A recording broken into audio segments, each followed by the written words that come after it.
मेरी शादी वाले दिन मेरा 12 साल का देवर बहुत खुश था। मैंने हमेशा उसे अपना छोटा भाई समझा था और वह भी मुझे भाभी माँ कहकर पुकारता था। पति की मौत होने से कुछ दिन बाद मुझे अकेले सोने में डर लगता, तो मैं अपने देवर को अपने साथ बेड पर सुलाने लगी। सर्दियों की रातें थी और एक बिस्तर में मुझे देवर के साथ सोना बहुत अजीब सा लगता था। देवर मुझसे काफी छोटा था। वो 12 साल की उम्र में भी 18 साल का जवान लड़का लगता था। पति की मौत के बाद मैंने बहुत मुश्किल से ही गुजारा किया था, लेकिन कब तक मैं इस तरह गुजारा करती। उस रात सोचा कि एक बार देवर को आजमा के देखती हूँ। आधी रात हुई तो देवर को हिलाकर देखा तो वह गहरी नींद में था, लेकिन वहां हाथ लगाते ही मेरी आंखें हैरत से फटी की फटी रह गई, क्योंकि उसका 7 इंच 2 दिन पहले ही मेरा पति इस दुनिया से चला गया था। मेरे घर में मेरे सास ससुर और ननदें भी नहीं थीं। मेरे पति का इस दुनिया में अपने छोटे भाई के अलावा और कोई नहीं था। राहुल की उम्र सिर्फ 12 साल की थी। वह मुझसे छोटा था। जिंदगी में मैंने कभी उसे छोटे भाई से ज्यादा कुछ नहीं समझा था। मेरा देवर 12 साल का था। मैंने उसे हमेशा ही बच्चों की तरह समझा था। जब मेरी शादी हुई थी तो वह मेरी शादी वाले दिन बहुत खुश था। कहता था कि मुझे नई माँ मिल गई है, लेकिन मेरी माँ मुझे यही समझाती रहती थी, बेटा तुम्हारा देवर तुम्हारा बेटा नहीं है, इससे फासले पर रहना। थोड़े अरसे के बाद वह बड़ा हो जाएगा, फिर उसका और तुम्हारा पर्दा लाजिम होगा, इसलिए तुम अभी से इसे आदत डालो कि वह तुम्हारे कमरे में बिना रोक टोक न आया करे। मैंने बहुत बार देखा है कि तुम्हारा देवर बिना वजह मुंह उठाए तुम्हारे कमरे में आ जाता है। बेटी, तुम्हें ऐसा नहीं करना चाहिए। तुम एक शादीशुदा लड़की हो। तुम्हें अपने पति की भी परवाह करनी है और अपने घर वालों की भी। मैं अपनी माँ की बातें सुनती तो मुझे ऐसा लगता, राहुल के बारे मेरी माँ बहुत बुरा सोचती है, इसलिए मैं उनकी बातों पर खफा होती थी। लेकिन जब आज मैं बेसहारा हो गई, मेरा पति इस दुनिया से चला गया था, तो मेरी आंखों से आंसू बह रहे थे। मैं सोच भी नहीं सकती थी कि वह मुझे अपने 12 साल के भाई के ऊपर छोड़कर इस दुनिया से चला जाएगा। मेरी जिंदगी मुश्किल में पड़ गई थी। रो रोकर मेरा बुरा हाल था। रात के 12 बज गए थे। मेरा देवर राहुल अभी तक घर नहीं आया था। वह शायद अपने भाई के रिश्तेदारों के साथ मसरूफ था। मेरा दिल इसी बात से संतुष्ट था कि वह घर नहीं आता तो ज्यादा अच्छी बात है, क्योंकि अगर वह घर आ गया तो मुझे भी गैर महसूस होगा। मुझे रह रहकर अपनी माँ की बातें याद आ रही थी, लेकिन इस लम्हे घर के दरवाजे पर दस्तक हुई। मेरा दिल उछलकर हलक में आ गया। मैंने सोचा कि पता नहीं कौन होगा, मगर बाहर से राहुल की आवाज आई, भाभी दरवाजा खोलें, मैं हूं। मैंने डरते डरते ही दरवाजा खोला था। आज तो मुझे ये घर जंगल जैसे मालूम हो रहा था।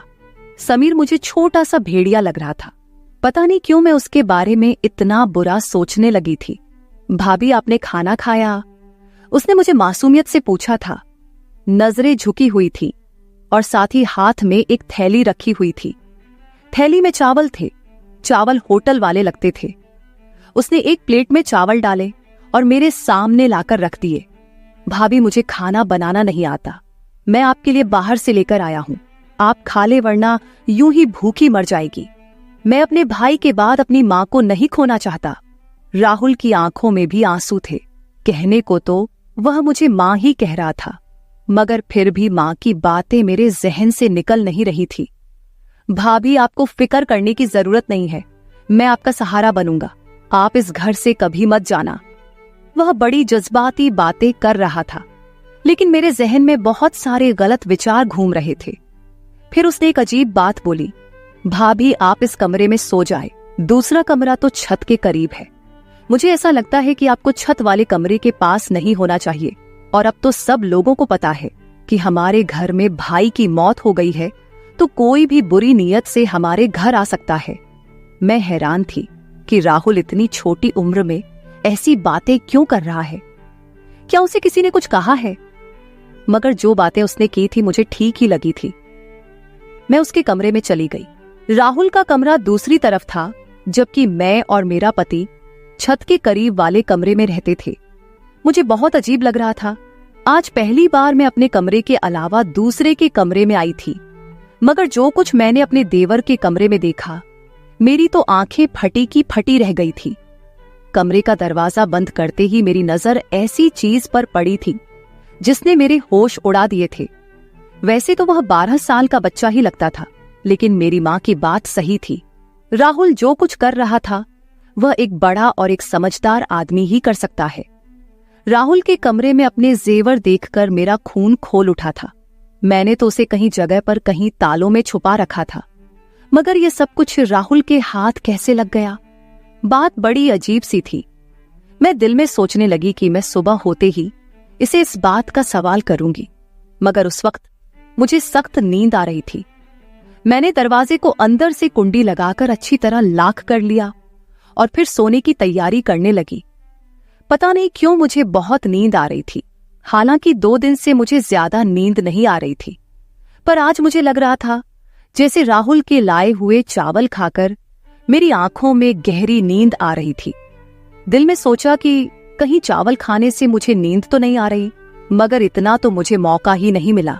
जब मेरी आंख खुली तो सुबह के 10 बज रहे थे। मैं हैरान हो रही थी कि आज मुझे इतनी नींद कैसे आ गई। हालांकि 2 दिन से मुझे बिल्कुल भी नींद नहीं आ रही थी, लेकिन आज चावल खाने के बाद मेरी आंखें ऐसी बंद हुई जैसे किसी को शराब पिला दी गई हो। मैं हैरान हो रही थी, ऐसा होना तो नहीं चाहिए। मेरे दिल में बार बार एक ही ख्याल आ रहा था कि कहीं राहुल के लाए हुए चावलों को खाकर मैं बेहोश तो नहीं हो गई। लेकिन आखिर राहुल ऐसा क्यों करता? मैंने दिल में सोचा। आंखें मलती हुई मैं बाहर आई तो राहुल सामने किचन में चाय बना रहा था। उसे देखकर मुझे बहुत बुरा लग रहा था। भाभी, आप सो गई थी, आपको बहुत अच्छी नींद आई ना? उसने मेरी तरफ पुकारते हुए देखकर कहा था। मैंने उसे फीके लहजे में यही कहा कि हाँ, आज मुझे बहुत ज्यादा नींद आई। तो क्यों नहीं आती भाभी? मैंने आपको चावलों में सोने वाली गोली मिला के दी थी।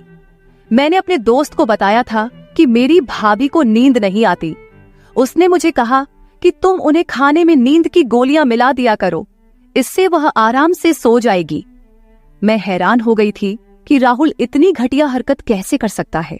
राहुल, तुम ऐसा सोच भी कैसे सकते हो? तुम अपनी भाभी को बेहोश करना चाहते थे। नहीं भाभी, मैं तो आपको अच्छी नींद देना चाहता था। अब आप अच्छी खासी तरोताजा लग रही है, ये ले चाय पिए। उसने चाय मेरे सामने रखी तो मैं शक में पड़ गई। तुमने इसमें भी कुछ मिलाया तो नहीं है? भगवान की कसम भाभी, वह तो मैंने आपकी नींद के लिए, आपके सुकून के लिए गोलियां मिलाई थी। आप कहती हैं तो यह चाय मैं आपके सामने खुद पी लेता हूं, बल्कि हम आधी आधी पी लेते हैं।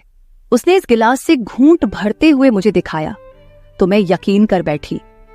मैंने कहा कि ठीक है, मुझे माफ कर दो, मैं तुम्हारे बारे में शक्की हो जाती हूं।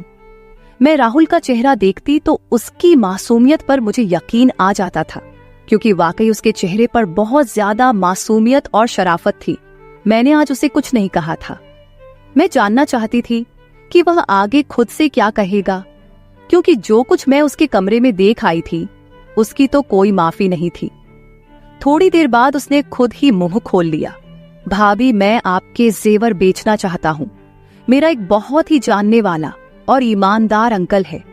वह हमारे जेवर बेचकर हमें बहुत सारे पैसे देंगे। हम उन पैसों से मकान खरीद लेंगे। इस किराए के मकान में हम कब तक रहेंगे? मकान मालिक तो परसों किराया लेने आ जाएगा। हमारे पास तो पैसे ही नहीं है। राहुल की बात सुनकर मैं हैरान हो गई थी। अभी तक ऐसा तो मैंने भी नहीं सोचा था। फिर वह कैसे सोच सकता था? बात बड़ी अजीब थी। मैंने कहा, राहुल, तुम्हें ये ख्याल कैसे आया कि हम एक नया घर बनाए? भाभी, मुझे आगे शादी भी करनी है। हमें सारी जिंदगी एक साथ रहना है। नया घर होना चाहिए हमारे पास। और किराए के घरों में तो इंसान सिर्फ जलील और रुस्वा होता है। राहुल की बात ठीक थी, इसलिए मैंने उसे जेवर वाले मामले में कुछ नहीं कहा। लेकिन मुझे डर था कि वह जेवर बेचकर हमारे पास अगर पैसे ना आए तो क्या होगा। मैं एक बेवा औरत थी। मेरा देवर 12 साल का था, तो ऐसे में कोई भी हमें आराम से, आसानी से धोखा दे सकता था। मैंने सोचा कि इस बारे में किसी से मशवरा कर लूं। मैं अपने मायके वालों से कहती हूं, वह मेरी मदद जरूर करेंगे। राहुल तो छोटा बच्चा था, जबकि इस बात पर मुझे अभी तक गुस्सा था कि उसने मेरे कमरे से आखिर इतने ताले तोड़कर वह जेवर निकाले कैसे, जबकि ताले टूटे हुए भी नहीं थे, जबकि इस जेवर के बारे में मैंने राहुल को बताया भी नहीं था। मुझे अब राहुल पर गुस्सा आ रहा था, लेकिन हर बार जब भी वो कुछ करता, उसकी मीठी बातें और समझदारी मेरे गुस्से की आग को ठंडा कर देती। मैंने अपने मायके वालों से कहा कि मुझे यह जेवर बेचकर घर खरीदना है। उन्होंने मुझसे कहा कि नहीं, घर लेने की जरूरत नहीं है, तुम अब बेवा हो चुकी हो, तुम्हें अब हमारे घर आना होगा। पर मैं उनके घर नहीं जा सकती थी। मैं जानती थी कि मेरे भाई अपनी बीवियों के गुलाम हैं। वह अपनी बेवा बहन को कभी भी सहारा नहीं देंगे। जिंदगी भर इंसान उनके सहारे तो नहीं रह सकता। अभी अच्छा मौका था, मैं अपने जेवर बेचकर एक घर खरीद सकती थी। मेरे पति ने अपनी जिंदगी में मेरे लिए काफी सारे जेवर बनाए थे, मगर अपने भाइयों की नीयत देखकर मैंने वह जेवर देने का इरादा तय कर दिया। अब मैं राहुल के सहारे ही चल रही थी। मैंने कहा, राहुल, तुम चाहे तो वह जेवर बेच दो। मैं अपने मायके वालों से और उनके रवैया से मायूस हो गई हूं। राहुल ने अपने उन्हीं अंकल को वह जेवर जाकर दे दिए और 2 दिन के बाद हमें एक बहुत मुनासिब जगह पर घर ढूंढकर घर की चाबी और घर के कागजात उन्होंने राहुल के हवाले कर दिए। मैं तो इस सारे अमल पर हैरान रह गई कि 2 दिन में इतनी जल्दी यह घर हमें कैसे मिल सकता है, जबकि लोगों को काफी सारा काम भी करना पड़ता है। घर का इंतकाल, घर के कागजात, बहुत सारी ऐसी चीजें होती है जिन पर इंसान को मेहनत करनी पड़ती है, वक्त लगाना पड़ता है। जब राहुल ने कागजात लाकर मेरे हाथ में रखे तो मैं हैरान रह गई थी। वह था तो 12 साल का, मगर उसकी सोच बड़ों वाली थी। फिर उसने एक अजीब सी बात कही। कहने लगा कि भाभी, हम सारा घर साफ कर लेंगे, तो आपसे जरूरी बात करनी है। आज राहुल की आंखें तो अजीब सी लग रही थी। उसकी नजरों में कोई अजीब सी बेचैनी थी, जिसे देखकर मैं समझ नहीं पा रही थी कि वह मुझसे क्या कहना चाहता है। उस वक्त मैं जल्दी में थी। हमने घर में सारा सामान भर दिया था। अब हमें आगे की फिक्र थी कि हमारा खाना पीना और राशन कहां से होगा, जबकि मैंने तो कभी जिंदगी में बाहर जाकर कोई नौकरी भी नहीं की थी। फिर राहुल ये क्यों कह रहा था कि उसे मुझे कोई जरूरी बात करनी है? पता नहीं उसे मुझे क्या बात करनी होगी। मेरे जहन में बहुत सारे सवाल थे, पर मैं फिलहाल चुप रहना चाहती थी। शाम को मैंने सारा सामान अपनी अपनी जगह पर रख दिया था। वैसे भी हमारा सामान कम ही था, ज्यादा माल और दौलत तो नहीं थी जिसे हम लिए फिरते। मैंने सारा काम करने के बाद अच्छा सा खाना बनाया।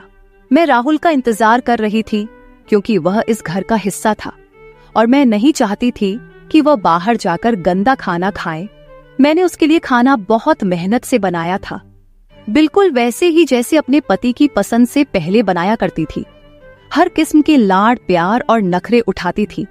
बहुत सारा खाना बनाने के बाद मैंने टेबल पर रख दिया और राहुल के आने का इंतजार करने लगी, मगर आज वह घर नहीं आया। मुझे बहुत अजीब सा लग रहा था। उसे इस वक्त घर होना चाहिए था, जबकि रात के 10 बज गए थे। भाई की मौत से पहले तो वह शाम को तकरीबन 5 बजे घर आ जाता था और उसके बाद कभी घर से बाहर नहीं निकलता। हम लोग जब बाहर आइसक्रीम खाने जाते तो वह हमारे साथ जरूर जाता, लेकिन अकेला तो कभी घर से बाहर नहीं गया। मुझे डर लग रहा था। मैं उसका इंतजार करने लगी, यहां तक कि रात के 12 बज गए। 12 बजे उसने दरवाजे पर दस्तक दी। मैंने गुस्से से दरवाजा खोला और उस पर बरस पड़ी। कहाँ रह गए थे तुम राहुल? तुम्हें शर्म नहीं आती? मैं तुम्हारी बेवा भाभी तुम्हारा इंतजार कर रही थी।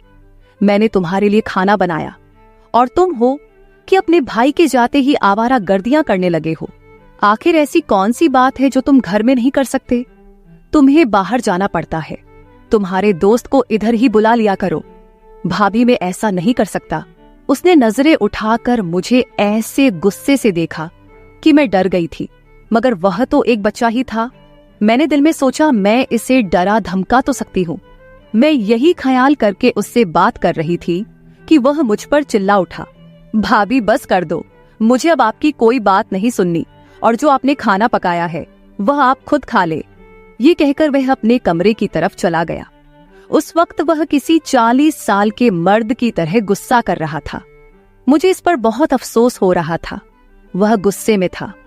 कोई बात उसके पीछे जरूर होगी। मैंने यही सोचकर उसके कमरे में जाकर दस्तक दी। उसने दरवाजा खोला, मुझे अजीब सी नजरों से देखकर बोला, एक बात कहूं भाभी, आप मुझसे शादी कर ले वरना आप काफिर हो जाएंगी। उसकी बात सुनकर मेरी आंखें फटी की फटी रह गई थी। तुम ऐसा सोच भी कैसे सकते हो कि मैं तुमसे शादी करूंगी? कहाँ गया तुम्हारा माँ वाला प्यार? तुम तो मुझे सुबह शाम माँ कहते हो। अब क्या हो गया? किसने तुम्हारा दिमाग खराब कर दिया है? इतनी घटिया बात तुमने अपने जहन में सोची भी कैसे और फिर मुंह से कैसे निकाली? मैं गुस्से से आग बबूला हो रही थी। वह बिल्कुल इसी तरह बिना किसी शर्मिंदगी के मेरे सामने हाथ बांधे खड़ा मुझे टकटकी नजरे से देख रहा था। मुझे उसकी नजरों से डर लगने लगा था। मैं एकदम बोलते बोलते चुप हो गई। वहीं से वापस मुड़ी और अपने कमरे में आकर बैठ गई। मैंने कमरे का दरवाजा अच्छी तरह से बंद कर लिया था। मेरा दिल जोर जोर से धड़क रहा था। मैं सोच भी नहीं सकती थी कि राहुल ऐसा निकलेगा और इस किस्म की बातें मुझसे करेगा। मैंने तो उसे हमेशा अपने बच्चों की तरह समझा था। अभी मेरी औलाद पैदा नहीं हुई थी, लेकिन फिर भी राहुल के बारे में मेरे पति ने भी मुझे यही कहा था कि तुम्हें हमेशा उसे अपनी औलाद की तरह समझकर पालना है। उसकी माँ नहीं है, बाप नहीं है, अब तुम ही उसका सब कुछ हो। राहुल की इन बातों से मुझे बहुत तकलीफ हुई थी। मैंने सोचा था कि आज के बाद में राहुल से कोई बात नहीं करूंगी। कानूनन ये घर मेरे नाम था। मैं इस घर में खुद अकेले भी रह सकती हूँ, पर राहुल ने दोबारा ऐसी हरकत की तो मैं उसे घर से जरूर निकाल दूंगी। ये घर तो मेरे पति के पैसों का था और मेरे नाम पर था, लेकिन राहुल इसमें रहने का हक नहीं रखता था।